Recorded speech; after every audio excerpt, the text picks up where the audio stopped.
Good afternoon, everybody. Welcome to this webinar. It's about to start in a few minutes.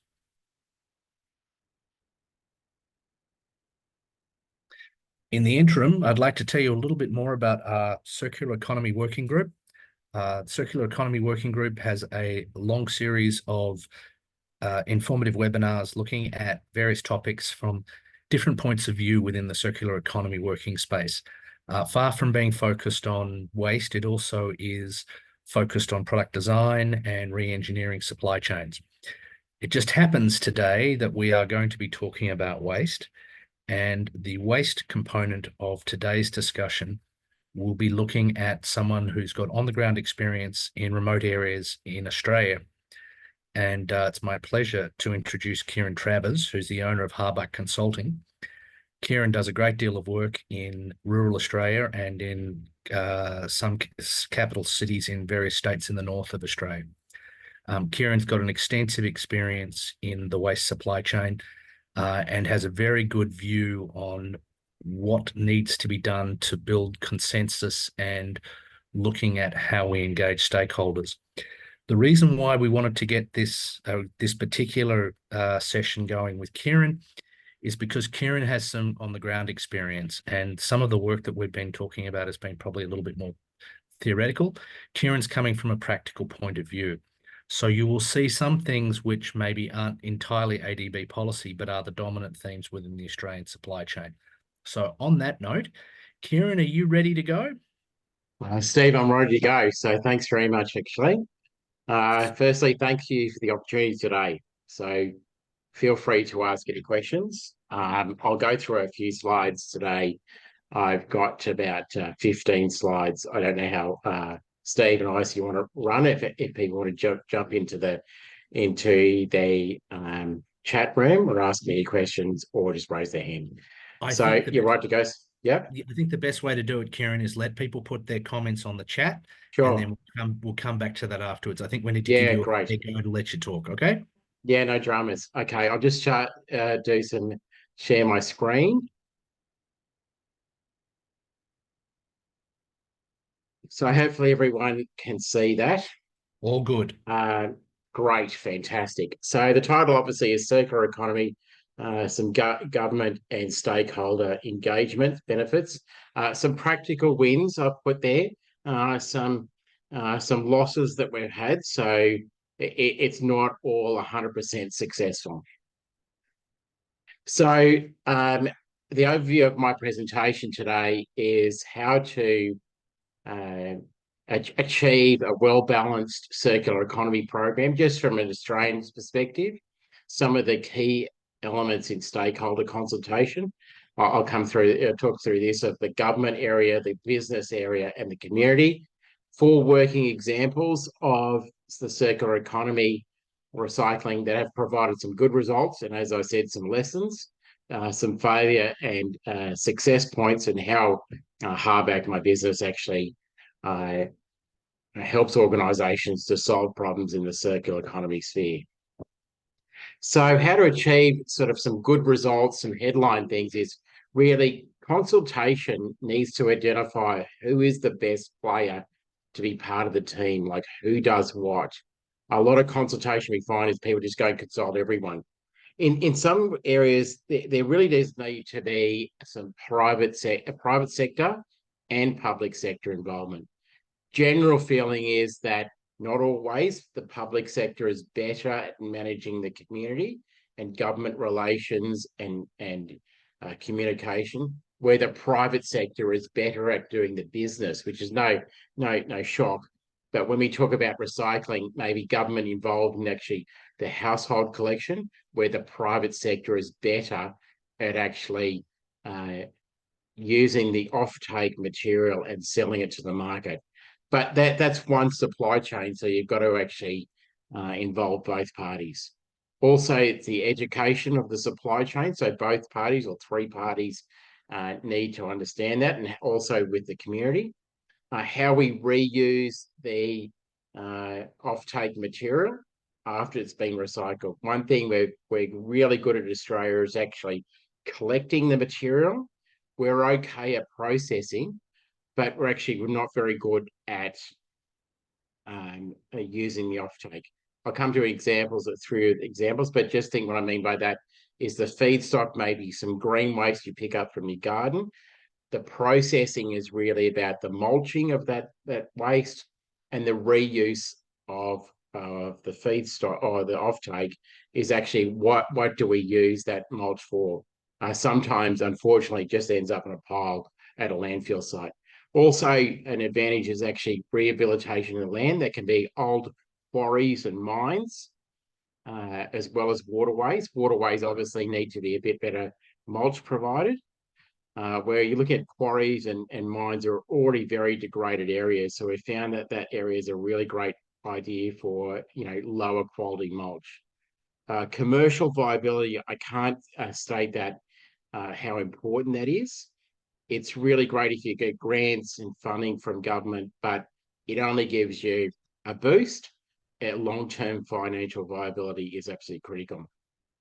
And then the involvement of the social and community programs, including Indigenous groups, we found is very, very critical as well. And I'll come back to that. So with stakeholder management and consultation, look, in the 4 big points, any recycling circular economy program really needs to involve these 4 points. Firstly, it's got to be convenient and easy to use.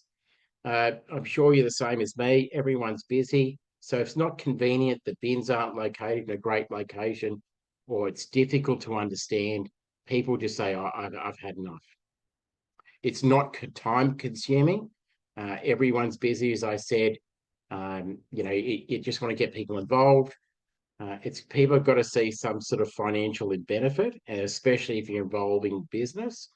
And people like to see, and governments and business like to see the results.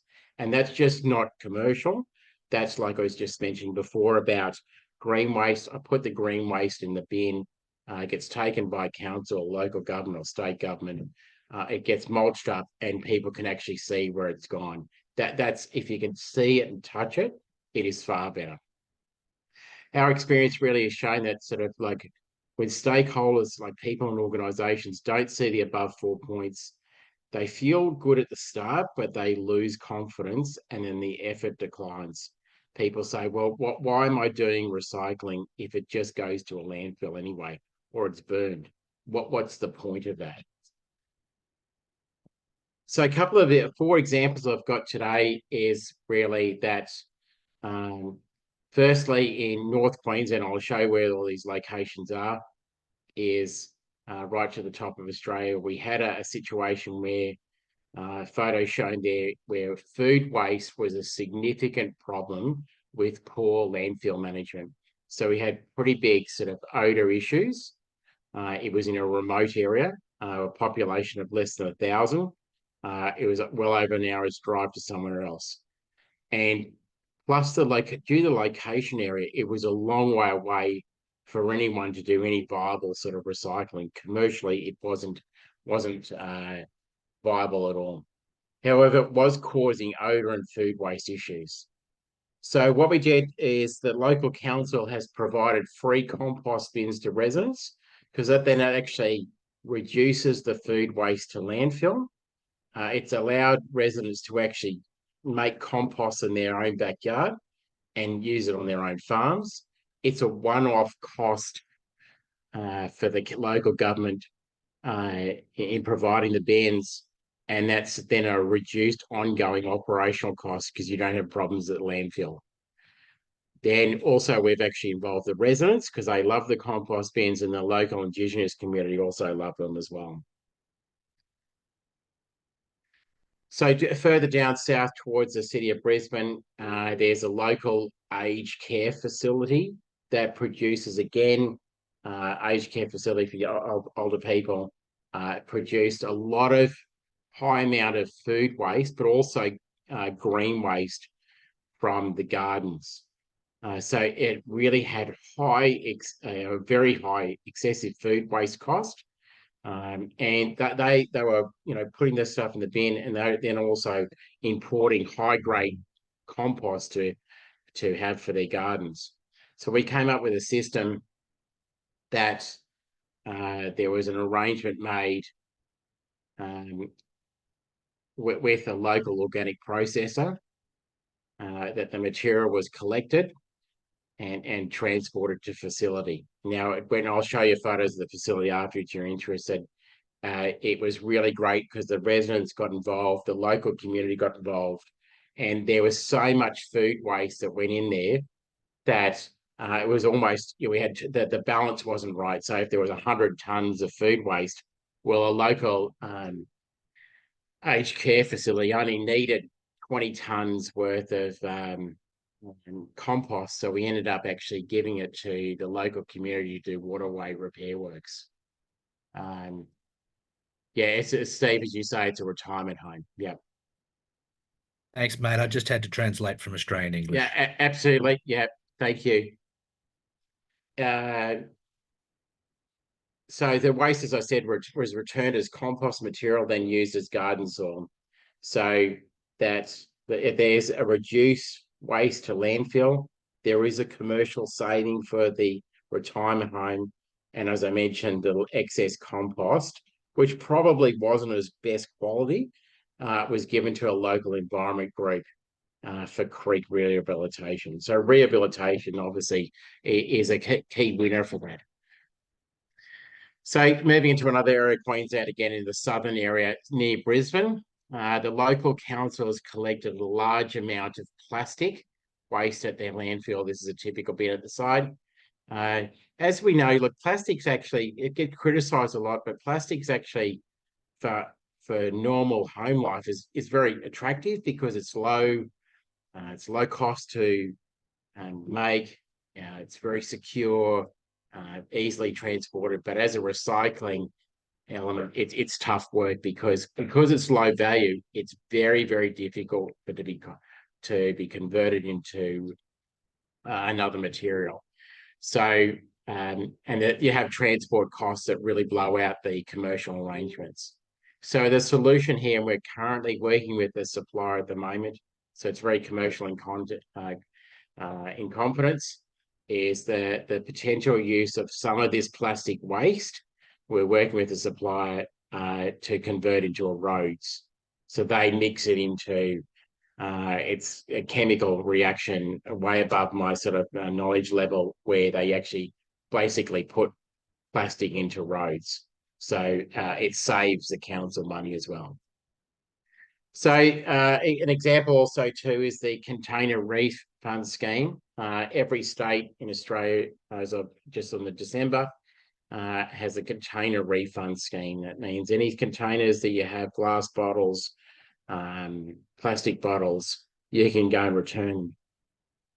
So the price of the container, can or plastic bottle, was increased by 16 cents, and the public can return the container and they get 10 cents back. So a can of Coke may be $2.50. It went up to $2.70. So people probably didn't notice it or probably whinged a little bit. And if they take it back to a nominated area, they get 10 cents. So the person can decide if their 10 cents goes to them or goes to another organisation. So let's just use an example. Steve can say, oh, I've got 50 bottles, then I will put it into the container refund point, or we go and he gets $5. Otherwise, you can actually donate it to an organisation. The council I referred to beforehand, they actually donate this to the 10 cents to the Royal Flying Doctor Service. Other groups put it to sporting clubs. Other groups put into environmental rehabilitation. Home care nurses actually get some of the data revenue as well. So it's a good feel-good thing, is that then people feel good that they're actually donating this, because when you pick up a can, well, if I finish it, I just put it in my bin, probably goes to landfill, or not always, but it can. But if you get that feel-good message of saying, well, for a sporting event, sometimes they collect thousands and thousands of tens of thousands of cans, every event. So they're giving thousands of dollars to charity. So the other 6 cents that I mentioned is the 16 cents.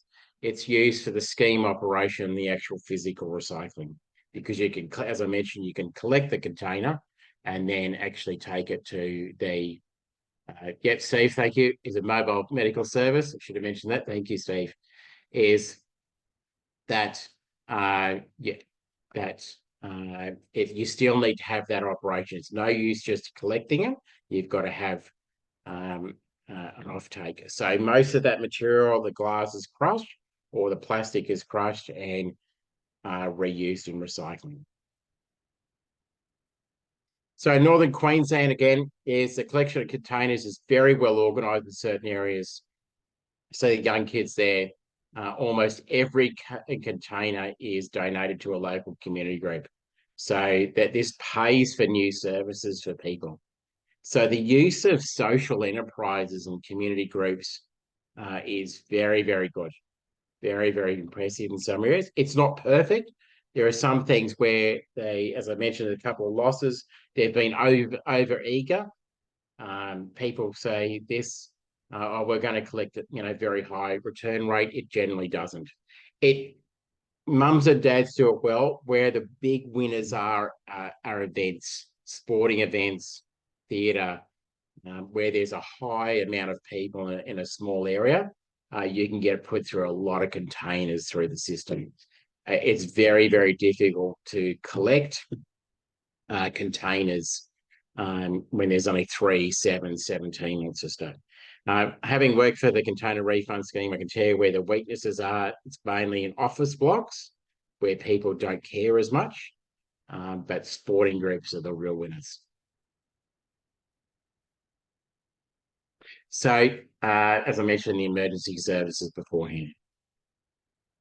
So with our consultation is that this is a tough topic. Like there's our experience has really shown us that if you go out to consultation early, you run a real risk of it going off the rails. So our preferred approach is actually we do a lot of background research of where the existing networks are, how the existing waste streams work, who's got the initial contracts. Some people have actually said, oh, well, we'll just change the contract. I'm not sure about Indonesian law, but Australian law is very much, you have a contract, you break it, you're in court. So what we do is we do a bit of a key issues paper and say, well, where are the weaknesses, where are the opportunities? And we have 3 different sessions. So this one session is really focused for government staff. That's where the government staff can actually say, well, this is the jurisdiction we have. These are some of the key issues. This is the messages the government needs to hear. This is the funding that may be able to be available for this program, like the container refund scheme, like for the mulching, as I mentioned. There's also one session then for the community organisations, because they will have different networks so you can put donations as well, and then a separate session for business and industry. So this really allows a safe opportunity for each group to discuss about the project. So business is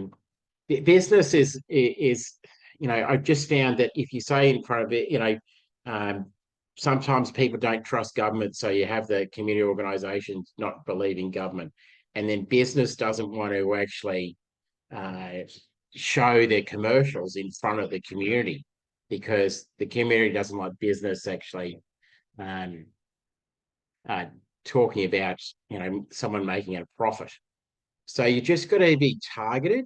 It's not where being sneaky. It's just being, okay, how do we solve these issues? Because if it's a partnership involving both the government and private sector, well, it really has to be a partnership. So as I mentioned, our targeted consultation, I said, our experience tells us, and sometimes we've had a few casualties in this area, is that nearly all business and nearly all governments are very hesitant to discuss commercial matters in the first instance. if the session involves a wide audience. There are some commercial facilities that, they're talking tens of millions of dollars. I'm happy to show you photos at the end, that they obviously need a return.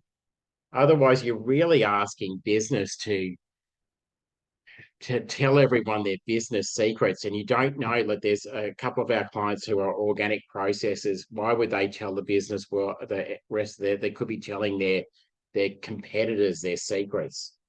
So otherwise they will just sit there, fold their arms, and won't talk. So it's very important to earn their trust first. Otherwise, it's very, very hard work. And we've had a few, as I mentioned, sometimes we've been a little bit too eager. Yeah, we're talking to a council down in Queensland at the moment where we've had an EOI process and it's all been confidential. I'm not involved in the team, but I know that there was 30 applicants first and now narrowed down to 12. And we're trying to get them across the line to say, well, what's best for each business? Say, for instance, can they take the tires? Will we have enough feedstock to actually deliver that? So in summary, I think in recycling is that I mentioned the 3 points beforehand, is that it's really about understanding the feedstock. Like, do you have enough feedstock? Do you have enough green waste? Do you have enough tires? So how does the feedstock get to the processor? That's, you can't sort of expect the private sector to just drive around a truck and just pick up one tire at a time. You've really got as government actually bring the processor, the material to the processor. Okay, then there's a processing material, which is a very engineering problem. And then what's the offtake? And the recycling program is not finished until you've actually done this. As I mentioned, there are some instances, and I've been involved, unfortunately, is where we're great at collecting, we've processed it, and we're actually just sitting with the recycled material and no one's going to use it. So the stakeholders need to be engaged early, but they need to see the benefit because you're asking people to be in there for the long haul. Community involvement is absolutely key, plus especially in that container refund scheme. And once again, I can't underemphasize the commercial viability. It's very, very difficult to ask business to keep operating a loss, and governments don't like operating at a loss at all. Sometimes it's just targeting small items that can produce the best results. That statement really there is that there's a client that I'm working with it right at the moment, and we're only going to recycle the green waste and metal waste, and the rest of the waste we just can't do because the distance between the current operation and the nearest recycler is a long way away, and it's just not going to work. It may work in the future, but it can't work at the moment. So as I said, what my business does is that we do a lot, Steve mentioned this, we do a lot of technical research in the initial phase. We work out the volumes, we work out the existing infrastructure, we work out the recycling facilities as well as early proposed strategies, and we do a reality check with clients first because anyone can come up with any idea, but it needs to be worthwhile. We also encourage in-house workshops with our clients before we discuss our initial findings. So we almost, if I was to be engaged by Steve, I would actually do a lot of work and I'd chat to Steve many times before we'd actually do any consultation, because we want to make sure that the information we send out is correct. We also do a lot of key issues paper. I'm forever doing those. We make sure that consultation is targeted with individual groups and businesses. We do a lot of strategies and plans, and they prepare the early financial assessment. So, and we also do a risk report. And risk is just not just financial, environmental, it's also safety and a lot of other things too. So they are my contact details. Obviously, I will send them to Steve after this presentation. Good eye, Keiran, you done? Steve, done. Probably a few questions. Yeah, there are, but there's one from Keiran, Yeah. but let me just kick on. I don't know if you know in the background, that's the Marshall Islands in Mudgero landfill, which is shares a lot of the problems that you described in rural Australia. So one of the takeaways is that where you operate is very, very, very large. So I remember Absolutely. talking to you last year, and you had like an 8-hour car trip from one of your projects back to where you live. Absolutely. Okay. Yeah. So the Okay, challenge is, I'll show you on the map right now okay, will you where show we that on the operate. map and I'll keep talking. So Yeah. one of the challenges you have is that you're a long way away with a small amount of waste. And so, Yep. the opportunity to do recycling is pretty limited. And there is not significant legislation in Australia to support the use of recyclable materials Correct. in recycled plastics. And this leads on to Yeah. Jivan's question. I'm going to ask Jivan to get prepared to come and ask his question in person, because I think this is worth exploring a bit more. Just to give you a background, Jivan is in the plastics industry. I'll let him tell Sure. you who he is. But the challenge is, how do you look at creating value from these resources? And in many cases you can't. And No, you I can't. That's it. yeah, and I know it sounds bad, but you can't. But what I did find really interesting is how in these remoter communities, by engaging with activities which are community based, people are happy to pay, or happy to pay a bit more to support that. But if it's for a commercial enterprise, they're probably less likely to pay, because they think, why am I paying this guy when I'm not getting paid myself? So That's very true. Very they were the true. 2 points. Yeah. Jivan, can Can we I get just show you this, Steve? So sure? here we are in Australia, obviously, at the moment, just to give you some context. Yeah. Obviously, Sydney, Hello. Brisbane, lots of stuff. Hold on, Jivan. Let him So, talk for a sec first. yeah, Yeah. so last week I was at Roma here, which is that's probably got about 400 Ks. And where I was remote, I was actually at Burgtown. So Oh we're God. really remote. So that's where I mentioned beforehand about the compost bins. There's compost bins at different places also down here at Fine at Emerald. So we're a long way away from people. It's, major landfills are at Emerald, but if you look at the recycling areas of Rockhampton, which would be, Steve, as you know, it's Queensland's a big place. So you're looking at 300 Ks at least. Yeah. Okay. So I'm going to ask Jivan to come in. Thanks, Jivan. Sorry I had to chop you off before. Can you ask your question and talk a little bit about your background, and just let's carry that through? Yeah, first of all, thanks for bringing this interesting topic to Mr. Keiran, and thanks to Steve as well. I'm Jeevan, basically in UAE. Basically, I'm an Indian guy in UAE working with one of the big petrochemical company, ADNOC Group, Baroch Private Limited here in UAE. And I'm taking care of global application development in plastic packaging.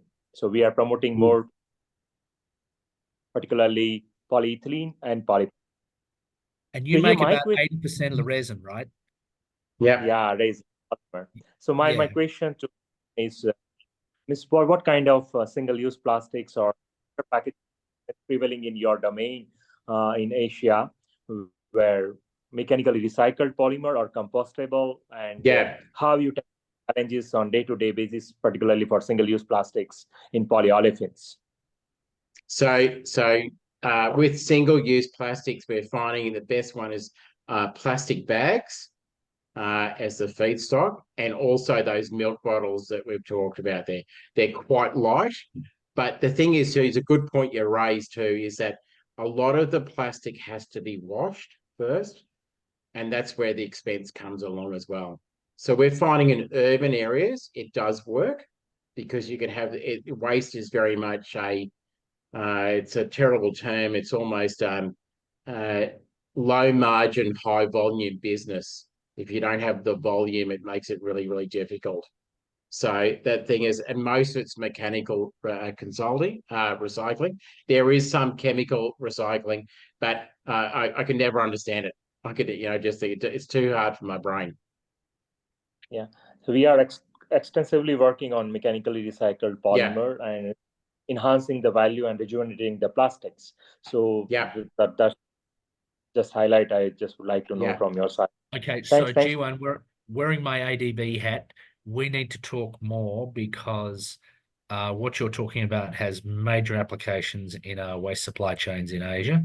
And guys who are out on the ground in far north Queensland, like Keiran, I'm happy to share it with him because we talk all the time. Yeah, absolutely. So Right. better, can you share me your contact details so offline I Yeah. can add Yeah, sure. you? Okay, thank you so much. Thank you. Good on you, Jivan. Thanks. Dina from Tokyo, how are you, ma'am? Yeah, thank you so much. I'm very interested in the presentation. So my question is, because very hard to implement some of these circular activities in developing countries. What do you think of the drivers? Is it like compulsory policy requirements like carrots or sticks, or is it like reputation should be a driver? So what do you think are key drivers? Yeah, it's a great question. And look, everyone has a different opinion too. And I think we're really governed by where we've been. I think I think it's education to people that knows the issue, but education is only we put too much pressure on education. And I use an example in another sphere is that everyone knows we shouldn't speed driving, but everyone drives to the speed limit. So yeah, it's improved, but you're still getting not 100%. So you get education will probably take you 70 or 80% of the way. I think legislation, absolutely, but legislation does take a while too to implement. For instance, as Steve knows well, is that we have a landfill levy in different states of Australia where you pay extra to put landfill. But being Australian, and Steve will laugh at this, we're never coordinated. And some areas are like this amount, and I'll say this: my partner is an accountant, and accountants rule the world in a lot of ways, and they'll work out the cheapest option. So even if it transfers from one area to another, they'll do that.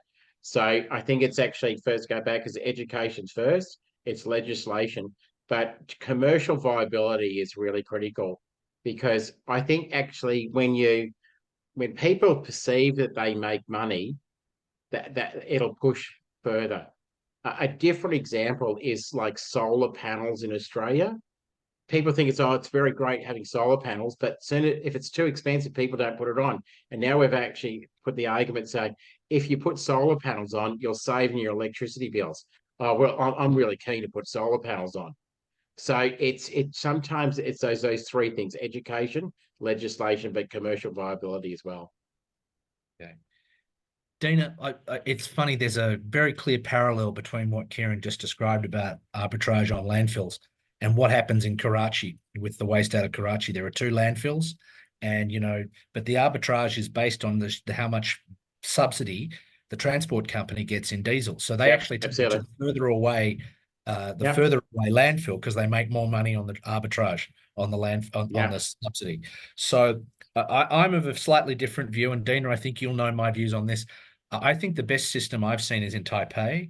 And the beauty of that system is that people make money, but it's very well legislated and it's very well enforced. Japan has very clear methodologies because Dina, you're based in Tokyo, so you can tell us all about how difficult it is to do your rubbish, right?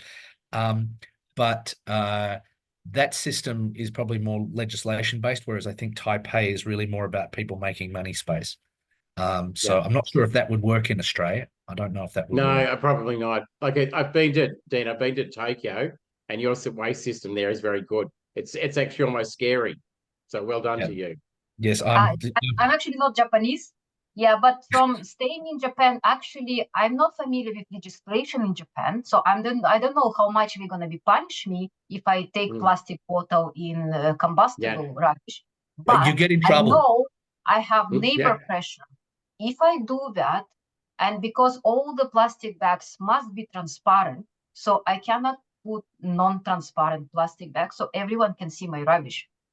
Yeah. And they will see if I put PET plastic bottles in combustible rubbish. So all plastic rubbish are all, like in UK, they're black, but here they're all transparent. They must be transparent. So my neighbors will see, and I think I'll get in trouble from more like there is not trouble. It's more like peer pressure, my neighbor pressure. Yeah. I don't know any legislation here. I'm not familiar. So I think it's more this peer pressure, but I don't know for companies, do they have this reputational value, this kind of things? Yeah, Yeah. 2 points on that is that I've seen those bins that actually have them in Sydney at train stations. So you're right, people are pressured to put in there because it's clear on the side. Oh, well, I'm not going to put in the run, having visited there recently. But I think commercially, even though I run my business, we just got to be careful because I think some businesses do it because they have to and they want to flag wave and say, I'm fantastic because I'm doing this, but are they really doing it for real reasons? That's why you got to make it commercially attractive to them. Not that I have a big thing against accountants, but I probably do. Yes, we're all economists here, most of us, so just that's okay. Don't take it the wrong way. Thanks, Dina. I was in Hokkaido in December, and you're always very cautious to make sure that we don't upset our hosts, and also that system works. Whereas in other countries, it's waste is so. The word I like to use is it's a very good reflection of who you are and what your community standards are and how you live. And it's it's different in different countries. Like in parts of Australia, they don't care; they just throw everything out. So just anyway. Okay, so next question is from Azila Othman from IEA. Ma'am, would you like to ask your question? Are you still there? The questions, does extended producer responsibility being enforced, and what role does it play in the circular economy? Australia, you don't really have that other than the collection scheme, right? Yeah, so they have it for tyres, Steve. So how it works is that every time you buy a tyre, it probably costs between, depending where you go, obviously, say it's $100 a tyre. It's about 20 cents in the tyre, which is not very much at all, is the tyre, that actually goes into a pool and it goes into a system where they have tyre recycling. They give the money out to tyre recyclers. It's actually improved dramatically. So that's interesting because it's a fragmented market. So there's for plastics, bottles, tires. So there's what about aluminium cans? Well, aluminium cans would go into the container refund scheme. So plastic, glass, you can go to the container refund scheme, put cans, plastic bottles, glass bottles in there. So that would do container refund. Obviously, metals are worth a lot depending where you are and the time of the market. And then there's a tyre stewardship scheme. There's also other stewardship schemes for mattresses and other things, but it's, Steve, to be honest, it's really, really hard because, metals, metals, you always get a good price. Mattresses are notoriously hard to recycle. Like you've got to take the cotton off. The cotton's worth nothing. And then the steel at the end, there's always cotton around the steel and just, waste managers hate it because they don't even like going in the landfill because it bounces around and all sorts of stuff. So, there's the recycler in me said everyone should sleep on the floor, but I don't want to sleep on the floor, So it's funny you should say that because we used to have property in the country, and do you know what we used to do with old mattresses? We'd fill them in where we had erosion. We would bury them. They would be really good for soil stabilization. Absolutely. So you just hammer some star pickets through them to fix them, and then bury them, and it would really help stabilize ground that was being washed away. Yeah. So the logistics system is not great. Yeah. So what's interesting is that Taipei's system was about the same circa 1980. Circa 1980, yeah, they had all these different schemes run by all these different associations. So the Taipei scheme was originally set up by a bunch of electronics manufacturers who were Buddhists and who didn't really think it was very good that they were producing all this pollution and it was going to affect their karma. So they pulled their funds together and they set up a company which they agreed to fund that would process some of the nasty stuff they had. And it was an association, Kongsi, and it worked really well. And they were very happy. And then subsequently other industries did it. And then the government put together a thing called the Taiwan Recycling Funds Management Board, which collects the revenues from people who bring in materials and then disperses it to people who do recycling. Yeah. That system took a while, and I'm surprised Australia has a love for large organizations. I'm surprised that hasn't been done yet with a national Yeah. recycling board, Yeah. right? Yeah. True. But anyway, so what is interesting though is that the challenges in OECD countries are very similar to the challenges in developed countries. And so, I mean, there are some outliers like Japan and and Korea and Singapore and parts of the United States like San Francisco, but they're still similar in areas which are remoter or larger. So that's interesting. Do we have any more questions? Azila, I'm sorry you couldn't get a chance to ask that question. Is there anything more that you'd like to add, or does anybody else like to ask any more questions or make a comment?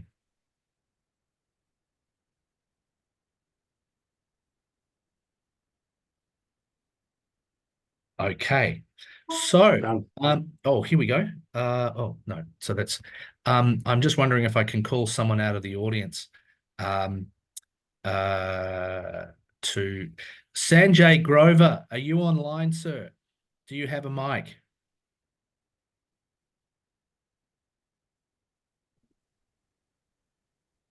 Steve, sorry, I don't have any questions to ask. I'm actually in 2 meetings. I really wanted to attend this one, but I have another meeting happening right now. So sure.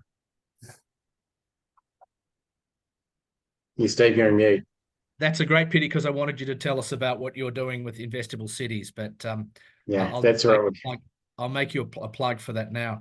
Sanjay is working on a program to actually help cities develop investable programs and put them together in such a way. I'll call out Joe Huang from Indonesia. And Joe, how is EPR and this recycling in Indonesia? You there, mate?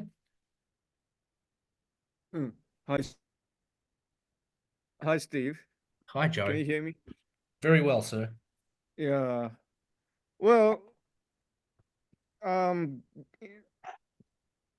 government banned, single use of plastics, and that basically made a lot of, small recycling shops go under.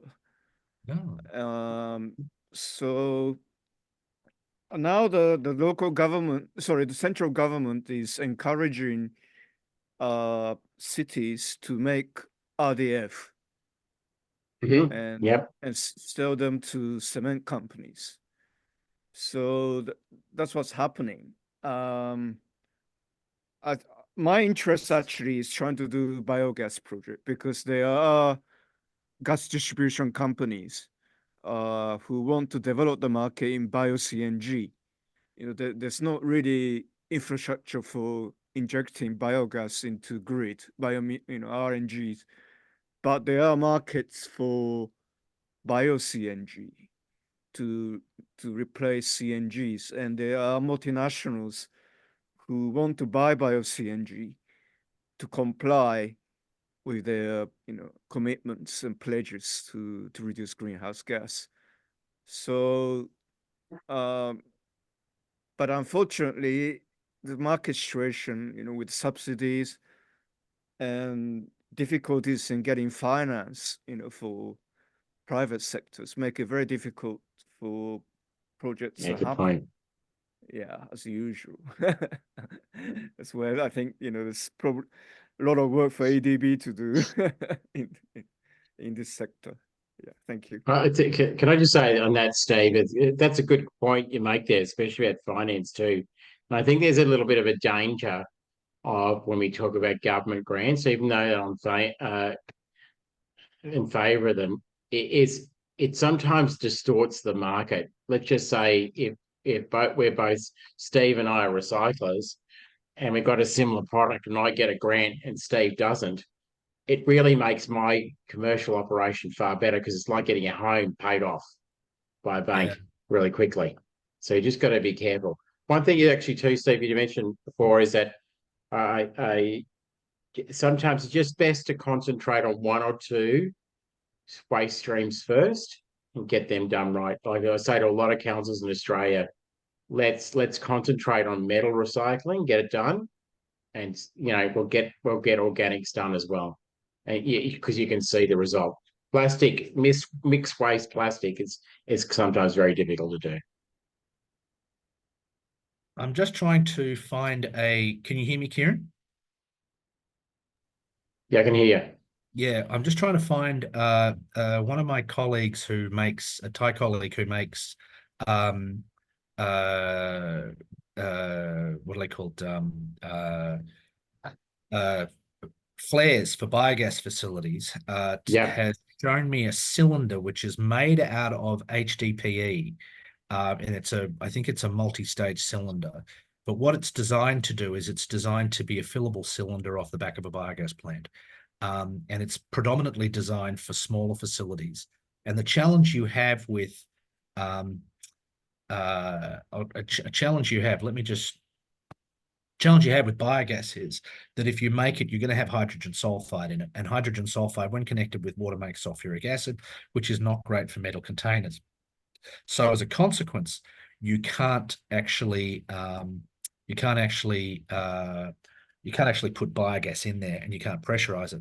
So this is a solution. It's not at 200 atmospheres or 200 times compression, which is what natural gas is, CNG is. It's at lower compression, and the cylinders are slightly larger.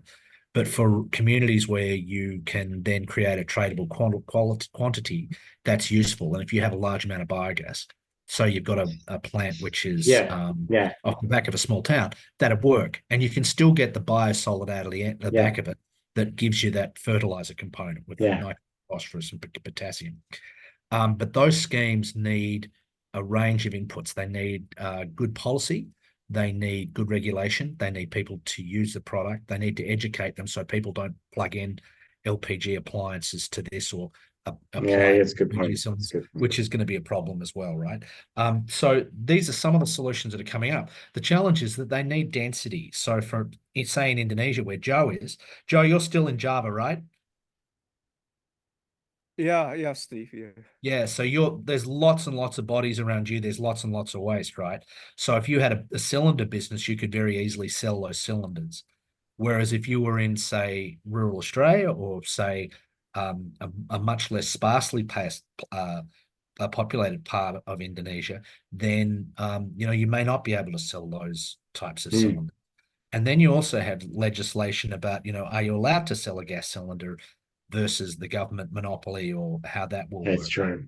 So it's not an easy fix, but I think the takeaway from today is, and I think we'll probably finish up a bit early, is that consulting people and finding out what people want is really important, and you need to do it in a safe space. And that was the point I wanted you to communicate, Keiran, that it's not about telling people what to do. It's about asking people what they can do and what suits their objectives. Yes, totally agree. Yeah. Totally agree, Steve. And it's got to be safe. Yeah. So as an international organization, ADB's job is to convene all of the stakeholders, and, people listen to us. So we should be very careful and jealously guard our role in that area to make sure that we don't impose such solutions on people, but actually engage with them, which is something we're actually pretty good at doing. That's one of the strengths of ADB. But I liked your point about aligning with charity and aligning with social causes. That, I mean, I'm currently in Malaysia, and that would have a huge implication here. That would get a great deal of support. Doing biogas, then using that biogas to give cylinders to underprivileged people would be very, very well received in this country, because that's part of their gotong royong mentality. So, so on that note, I'm just going to call. If anybody else has any questions, please feel free to ask, or just put your hand up. We're very happy to hear from anybody, or we're going to call it a day a little bit earlier. Is there anybody else that would like to speak? Just raise your hand if you want to speak. Okay, well, as we say in Australia, a good game is a fast game. So if you have any further queries, please reach out to the circular economy at adb.org email. Feel free to contact me or Ice or anyone else. Keiran, thank you very much for coming today. Yes. Thank you, Steve. Thanks for the opportunity. Yeah, It's it good was just good. learning from others. Yeah, So, well, that's one of the things I like about you, mate, is that you listen. You're a very good listener. yeah. That's your My kids don't say superpower. that. That's your superpower, mate. So on that note, we're going to finish up early. Thank you, everybody. Really appreciate it, and look forward to speaking to everybody. And thank you to Joe, G1, and Dina for putting their hands up, and for Azila for asking her question. Thank you, everyone. Bye-bye. Thank you.